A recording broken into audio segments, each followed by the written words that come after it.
একাদশ শ্রেণীর ব্যবসা শিক্ষা শাখার শিক্ষার্থীরা, আজকে আমরা আবার উৎপাদন ব্যয় বিবরণীর অনলাইন ক্লাস নিয়ে হাজির হয়েছে।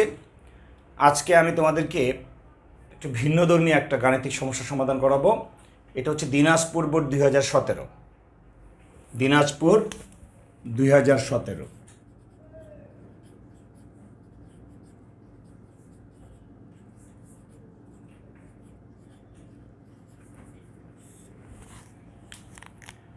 চলো আমরা বইটা, তোমাদের হাতে বই থাক অবশ্যই আছে, বইটা একটু নাও। পনি সোপ কারখানার 2016 সালের মার্চ মাসের উৎপাদন ব্যয় সংক্রান্ত তথ্য নিচে উল্লেখ করা হলো। কাঁচামাল ক্রয় আছে 12 লক্ষ টাকা, প্রত্যক্ষ মজুরি 5 লক্ষ টাকা, কারখানা উপরিব্যয় প্রত্যক্ষ মজুরির 75%, প্রশাসনিক উপরিব্যয় উৎপাদন ব্যয়ের 15%।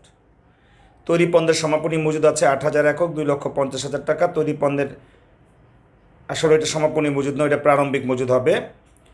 8,000 একক, 2,50,000 টাকা। তৈরি পণ্যের সমাপনী মজুদ আছে 13,000 একক, বিক্রয় আছে 8,000 একক, 80,000 একক, 30 লক্ষ টাকা। উৎপাদন পণ্যের একক প্রতি পরিমাণ নির্ণয় করো। উৎপাদিত পণ্যের এককের পরিমাণ নির্ণয় করো। ঠিক আছে?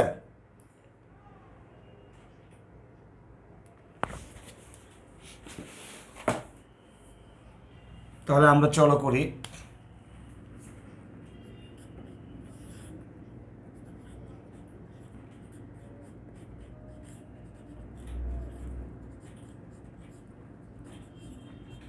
উৎপাদিত পণ্যের পরিমাণ নির্ণয়।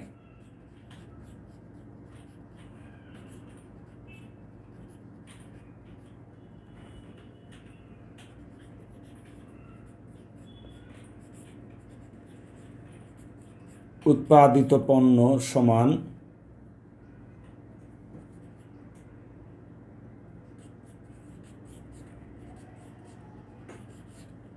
সমাপনী তৈরি পণ্য প্লাস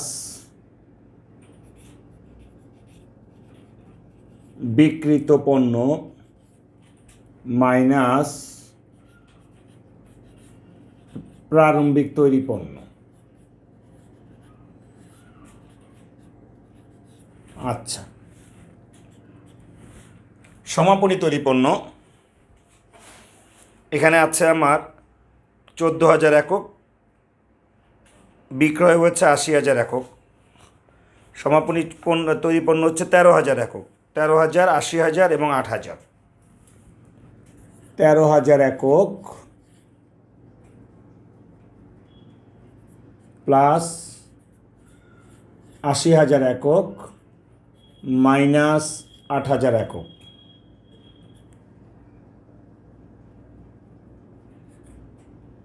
85,000 একক। এই হলো আমার কয়ের উত্তর, অর্থাৎ আমরা 85,000টা পণ্য তৈরি করেছি। এবার বলেছে খতে বিশদ আয় বিবরণী নির্ণয়পূর্বক নিট মুনাফা তৈরি করো।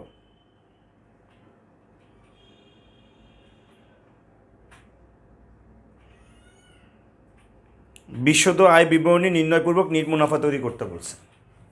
তাহলে আমাদের এখন উদ্দীপকে যা আছে সেটা দিয়ে আমরা আয় বিবরণী তৈরি করব।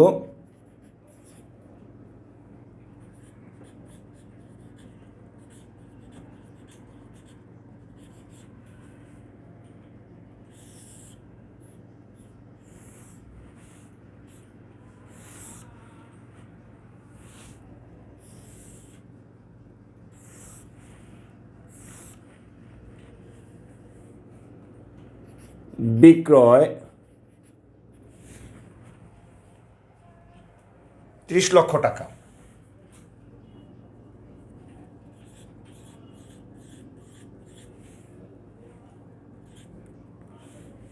মাইনাস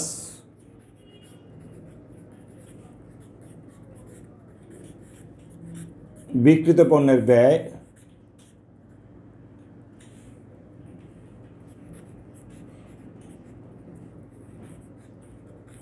কাঁচামাল ক্রয়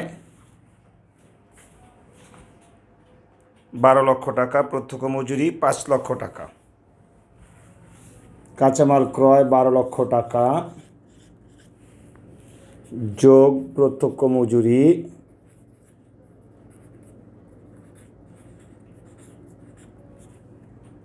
5 লক্ষ টাকা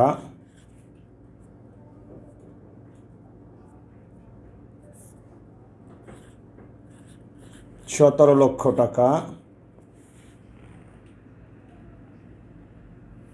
আমার যেহেতু সমাপনী নেই তাই বাইরে নিয়ে যাই।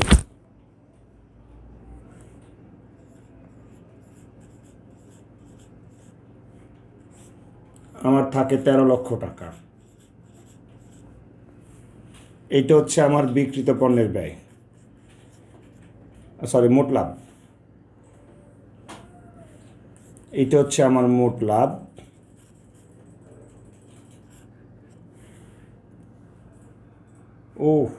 ভুল হয়ে গেছে, এখানে আরেকটু বাকি আছে আমাদের। এটা আমার মুখ্য ব্যয়,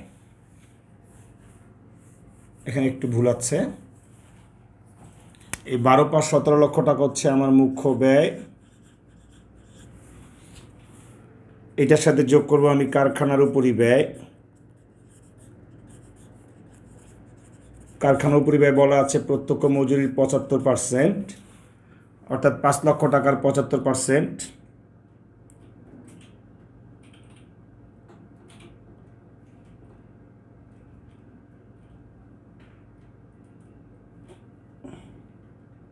$3,75,000 টাকা।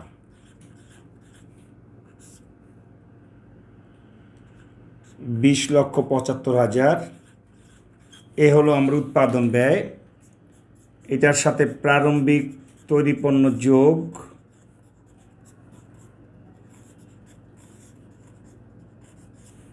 এখানে আমার প্রশ্নে প্রারম্ভিক তৈরি পণ্য দেওয়া আছে 2,50,000 টাকা।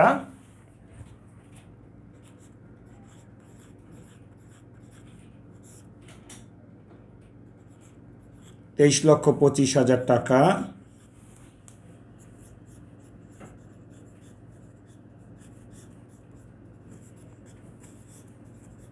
সমাপনী তৈরি পণ্য আমার হচ্ছে, এইটা আমাকে বের করতে হবে 85,000 একক। সমাপনী তৈরি পণ্য আছে আমার 13,000 একক। তাহলে এখন আমার 20,75,000 টাকা ব্যয় হয়েছে 85,000 একক বিক্রি তৈরি করতে। তাহলে আমার 13,000 এককের জন্য কত গেল, এটা আমরা একটু নিচে লিখতে পারি, এখানে খুব বেশি চাপাচাপি হয়ে যায়।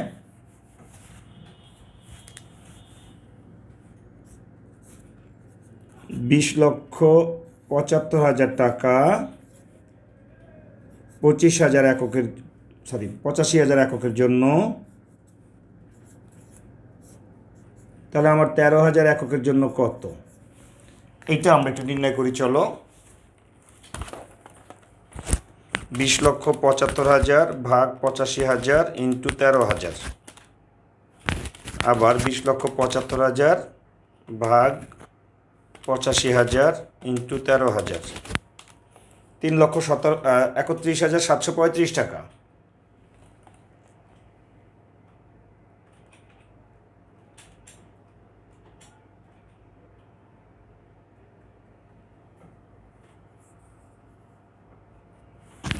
আবার 20,75,000 টাকা আমার খরচ হয়েছে 85,000টা উৎপাদন করতে গিয়ে, ইন্টু 13,000, 3,17,352 টাকা।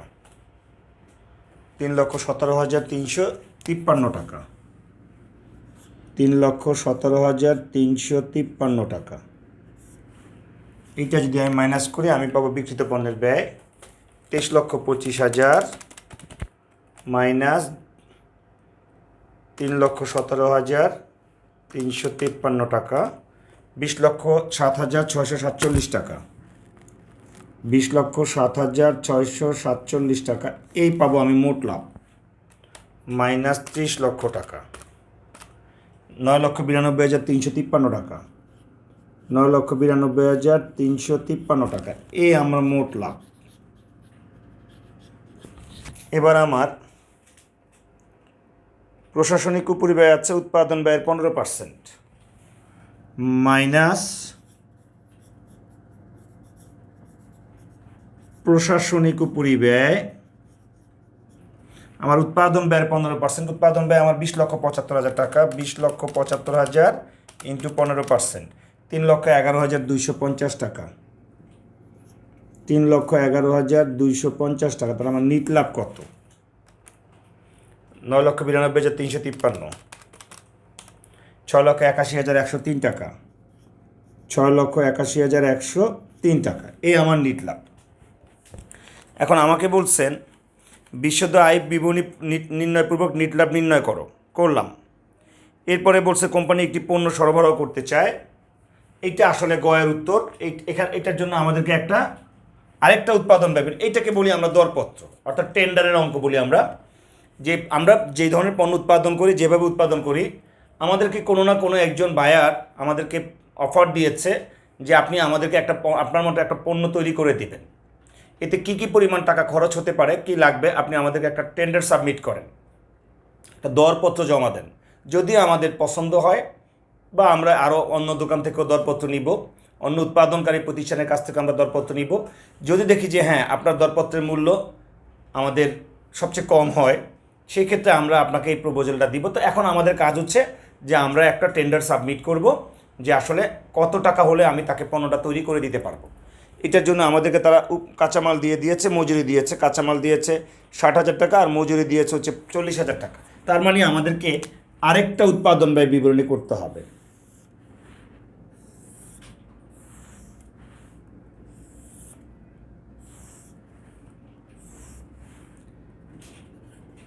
আমাদের আরেকটা উৎপাদন ব্যয় বিবরণী।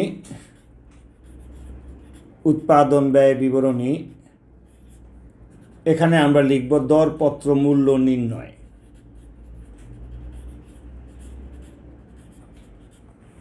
উৎপাদন ব্যয় বিবরণী আমরা লিখব দরপত্র মূল্য নির্ণয়। এখন আসো আমরা উৎপাদন ব্যয় বিবরণী করি আবার। কাঁচামাল ব্যয়,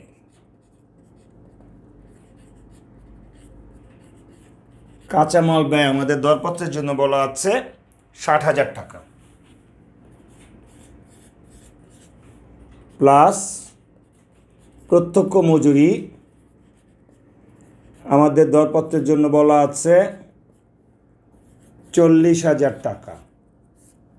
এই 1,00,000 টাকা হচ্ছে আমার দরপত্রের মুখ্য ব্যয়,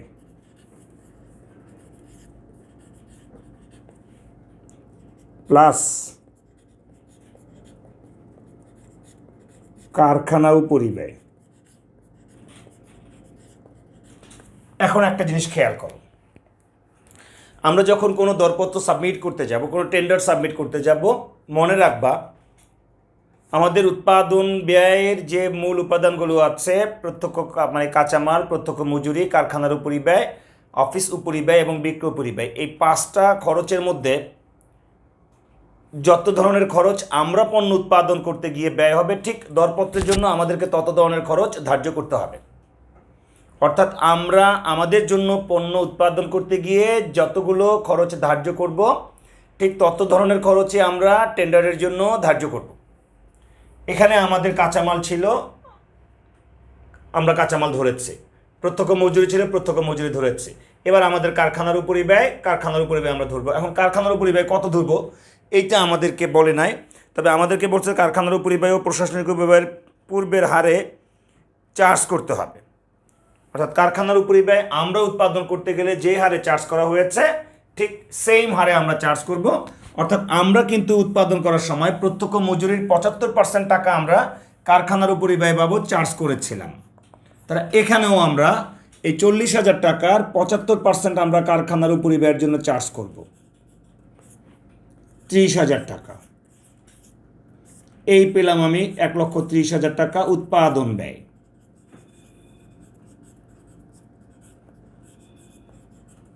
এরপরে আমার ছিল প্রারম্ভিক তৈরি পণ্য এবং সমাপনী তৈরি পণ্য। একটা বিষয় আমাদেরকে মনে রাখতে হবে, আমরা আমাদের জন্য যখন পণ্য উৎপাদন করি, আমরা কিন্তু কোনো সার্টেন অ্যামাউন্ট মানে কোয়ান্টিটি উৎপাদন করি না। আমাদের পণ্য বিক্রি হওয়ার পরে কিছু থেকে যেতেই পারে।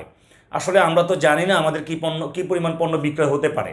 কিন্তু আমরা যখন দরপত্রের জন্য কোনো বিবরণী করব, আমরা যখন কোনো টেন্ডারের জন্য টেন্ডার সাবমিট করার জন্য কোনো ব্যয় নির্ণয় করব, আমরা তো আসলে নির্দিষ্ট পরিমাণ একটা পণ্যের জন্য নির্দিষ্ট পরিমাণে পণ্যের জন্য আমরা টেন্ডারটা সাবমিট করবো। সেক্ষেত্রে কিন্তু আমাদের কোনো প্রারম্ভিক বা সমাপনী বলে কিছু থাকতে পারে না, কারণ আমরা যা নিব তাই উৎপাদন করব। আমরা একটাও বেশি উৎপাদন করব না, একটাও কম উৎপাদন করব না। সেই জন্য মনে রাখবা, দরপত্রের জন্য কখনো আমাদের প্রারম্ভিক বা সমাপনী কিছু থাকতে পারে না। এরপরে আমাদের ছিল হচ্ছে প্রশাসনিক উপরিব্যয়, এইটা আমরা ধরবো।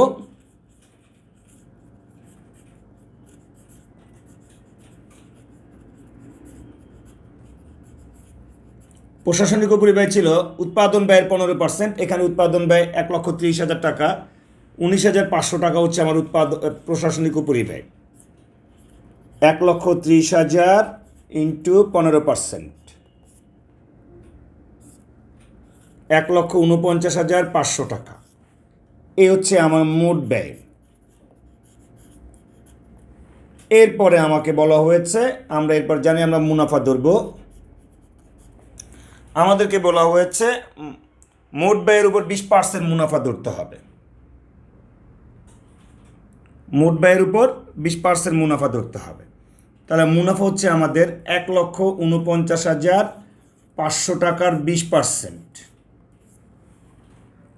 29,900 টাকা। 1,49,500 ইন্টু 20%, 29,900 টাকা।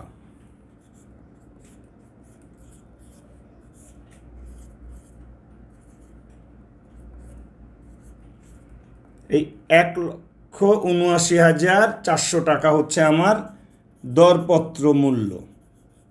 অর্থাৎ যিনি আমাকে পণ্যের অর্ডার দিবেন তার কাছে আমি সাবমিট করব যে আপনি যদি আমাকে দিয়ে একটা পণ্য তৈরি করতে চান, তাহলে আপনি অবশ্যই আমাকে 1,79,400 টাকা দিলেই তবে আমি আপনাকে পণ্য উৎপাদন করে দিব। এটাই আসলে দরপত্র। তো খেয়াল করো, এখানে আমাদের দরপত্রের জন্য মনে রাখতে হবে কাঁচামাল এবং প্রত্যক্ষ মজুরি তারা আমাদেরকে দিয়ে দিলেও আমাদের আরও দুইটি উপরিব্যয় আছে, একটা কারখানার উপরিব্যয়, একটা প্রশাসনিক উপরিব্যয়। এই দুইটা উপরিব্যয় আমরা তারা যেভাবে বলবে আমরা সেভাবে নির্ণয় করে নিব। তবে একটা জিনিস মনে রাখতে হবে যে আমাদের দরপত্রের জন্য কোনো প্রারম্ভিক বা সমাপনী কিছু থাকবে না। আর আমরা আমাদের জন্য পণ্য উৎপাদন করতে গেলে যত ধরনের খরচ করে থাকি, ঠিক দরপত্রের জন্য আমরা তত ধরনের খরচ ধার্য করে থাকব। একটা খরচ আমরা অ্যাভয়েড করার কোনো চান্স নাই। তো তোমরা এই অঙ্কটাকে একটু মনোযোগ সহকারে করবা, একাধিকবার করবা। আমাদের একটু ভিন্ন ধর্মের দরপত্র আছে, আমরা আগামী ক্লাসে সেই ভিন্নধর্মী দরপত্রগুলো আরেকটু একইভাবে তবে একটু অন্যরকম কিছু দরপত্রের অঙ্ক আছে, আমি চেষ্টা করব সেই দরপত্রের ভিন্ন রকম অঙ্কগুলো আমরা আবার করার জন্য। আজকে এই পর্যন্তই, ভালো থাকো সবাই।